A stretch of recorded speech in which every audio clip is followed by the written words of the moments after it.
নমস্কাৰ, এতিয়াবাতিল আপোনাক স্বাগতম। ষ্টুডিঅ'ত মই প্ৰাঞ্চল। গোসাইগাঁৱৰ এক খবৰ। সেই অঞ্চলটোৰ কচুগাঁৱত জীৱন্তে অগ্নিদগ্ধ হৈ দুটি শিশুৰ কৰুণ মৃত্যু হৈছে। মৰাপাটৰ ঠাৰিৰ পৰা অগ্নিকাণ্ডৰ সূত্ৰপাত ঘটিল। লুকা ভাকু খেলি আছিল শিশু দুটিয়ে।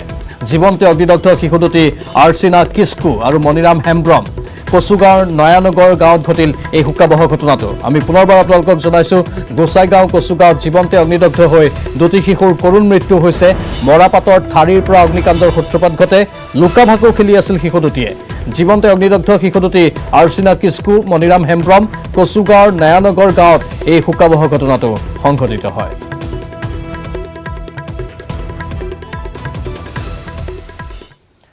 লোক নিৰ্মাণ বিভাগে মুকলি কৰিলে বটদ্ৰৱা থানৰ প্ৰকল্পৰ আলোকচিত্ৰ। নতুন প্ৰকল্পত থাকিব গুৰু আসন নামৰ এটি ভৱন। ইয়াৰ লগতে থাকিব গৱেষণা কেন্দ্ৰ, কলা কেন্দ্ৰ আৰু শিক্ষা কেন্দ্ৰ। সুকীয়া সুকীয়াকৈ নিৰ্মাণ কৰা হ'ব এই কেন্দ্ৰকেইটা। 188 কোটি টকা ব্যয় সাপেক্ষে নিৰ্মাণ কৰিবলগীয়া প্ৰকল্পটোৰ আধাৰশিলা স্থাপন কৰিছিল কেন্দ্ৰীয় গৃহমন্ত্ৰী অমিত শ্বাহে।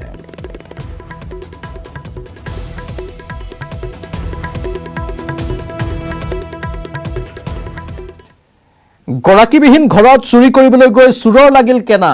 ঘৰৰ ভিতৰতে আবদ্ধ হৈ পৰিল এটা গভাইত চোৰ। কৰিমগঞ্জৰ গান্ধাই গাঁৱত সংঘটিত হৈছে এই চাঞ্চল্যকৰ ঘটনা।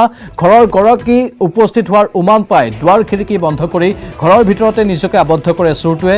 পিছে আৰক্ষীৰ উপস্থিতিত লোহাৰৰ গ্ৰিল কাটি দুৱাৰ ভাঙি ঘৰৰ ভিতৰৰ পৰা উলিয়াই অনা হ'ল চোৰটো। ইপিনে ঘৰৰ ভিতৰত চোৰ আবদ্ধ হৈ পৰাৰ খবৰ পাই ভিৰ কৰিলে স্থানীয় ৰাইজে। অতি কৌশলেৰে ঘৰৰ ভিতৰত লুকাই থকা চোৰটোক আৰক্ষীয়ে কৰায়ত্ব কৰাৰ পিছতেই সৃষ্টি হয় তীব্ৰ উত্তেজনা।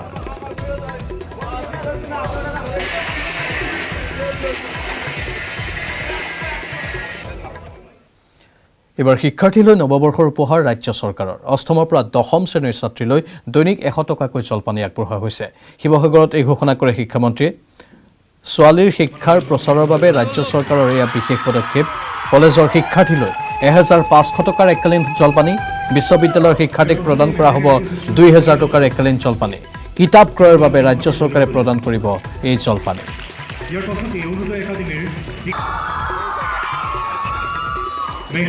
আমি অসমৰ প্ৰত্যেকগৰাকী ছোৱালীৰ জীৱনলৈ পৰিৱৰ্তন আহক। প্ৰত্যেকজনী ছোৱালী প্ৰত্যেকটো যুৱকৰ সৈতে সমানে থিয় হওক, তেনেকুৱা কল্পনাৰে আজি আমি কাম কৰিছোঁ। ক্লাছ 8ৰ পৰা 12লৈকে আমি বিনামূলীয়া কিতাপ দিয়া আৰম্ভ কৰিলোঁ আৰু এইবাৰ আমি সিদ্ধান্ত লৈছোঁ যে ডিগ্ৰীত যিমান ছোৱালী ল'ৰা পঢ়ে চবৰ বেংক একাউণ্টত আমি এই মাহৰ শেষত আমি 1500 টকা জমা দিম, যাতে কিতাপ কেইখন কিনিব পাৰে। আৰু যিসকলে ইউনিভাৰ্চিটিত পঢ়ে তেওঁলোকক আমি চেষ্টা কৰিছোঁ যে আমি 2000 টকাকৈ তেওঁলোকৰ একাউণ্টত দিম। মোৰ মনত ইচ্ছা থাকিব, এই বছৰ কোভিডৰ কাৰণে সেই ইচ্ছা পূৰণ নহ'ল, যে যিমান ছাত্ৰী স্কুলত পঢ়ে, কলেজত পঢ়ে, সকলোকে যিমান দিন ক্লাছ থাকে প্ৰত্যেকটো ক্লাছৰ কাৰণে ডেইলি 100 টকা তেওঁলোকৰ একাউণ্টত জমা দিয়ে, যাতে স্কুলত কলেজত আহিবৰ কাৰণে চাহ কাপৰ কাৰণেও যাতে দেউতাক মাকক সুধিব নালাগে। গতিকে হেলমেটটো সদায় পিন্ধিব লাগিব, ঠিক আছে? উইদাউট হেলমেট নহ'ব, হেলমেটটো পিন্ধিবই লাগিব। ইয়াৰ লগে লগে এতিয়া বাতৰিৰ পৰা বিদায় লৈছোঁ। নমস্কাৰ।